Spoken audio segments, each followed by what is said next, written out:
Assalomu alaykum, hurmatli tinglovchilar. Bugungi mavzumiz muzika fanidagi o'quvchilarning mehnat tarbiyasi mavzusi haqida. Demak, mehnat tarbiyasini tashkil etish jarayonida o'quvchilar dastlab ishlab chiqarish jarayonlarining ilmiy asoslari bilan tanishadilar. Mehnat tarbiyasi maqsadga muvofiq tizimli izchil tashkil etiladi. Mehnat ta'limi sinf xonalari, o'quv tajriba maydoni, mashina, traktor, saroy, o'quv-tarbiyaviy tadbirlari jarayoni, ishlab chiqarish korxonalar va xo'jaliklari dalalarda olib boriladi. Mehnat tarbiyasi bilan mehnat ta'limi bir-biri bilan o'zaro bog'langan. Mehnat faoliyati ma'lum bilimga ega bo'lishi talab etadi. Zero bilim va ko'nikmalar o'quvchini mehnat faoliyatiga tayyorlaydi. Ta'lim jarayonida olgan bilimlarni amaliyotga sinab ko'radilar. Umumiy mehnat jarayonida o'quvchilarning kombinatlar, jamoa va hamda fermer xo'jaliklari, korxona, zavod va fabrikalar, texnik va texnologik bilimlanadi. Shuningdek, ular tashkilotchilik mamlakatlariga ham ega bo'ladilar.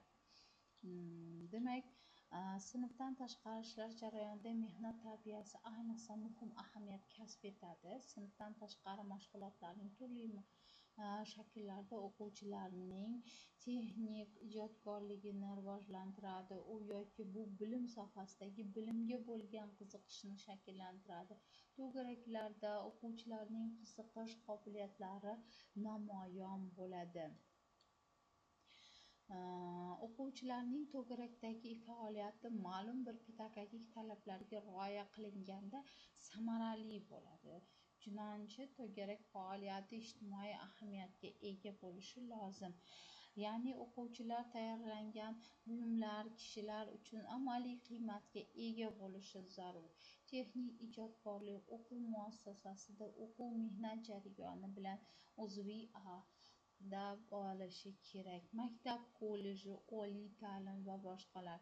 Ijtimoiy foydali, unumli mehnat jarayonida o'quvchining texnik ijodkorligini tashkil etish faoliyatini ijtimoiy buyurtmadan ijodkorlikka aylantirish kerak bo'ladi.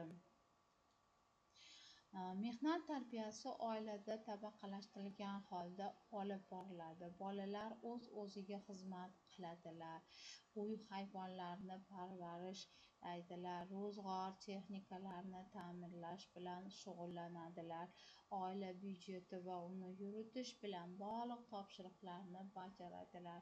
Oilada bolalarni kattalar mehnatini hamkorlikda tashkil etish imkoniyati cheksizdir.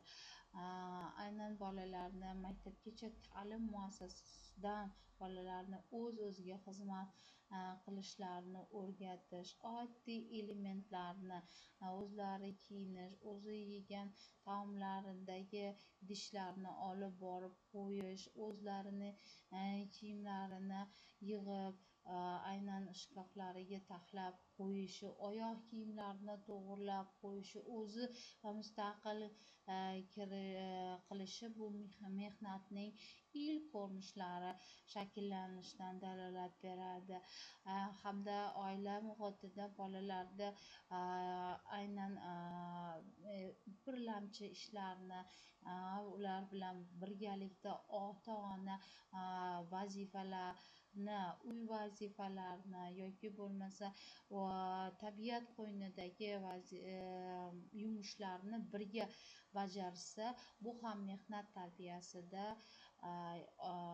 bir qancha imkoniyatlarni yaratadi va mehnat tarbiyasi shakllantirishda oiladan kurtaklari rivojlantirib boriladi.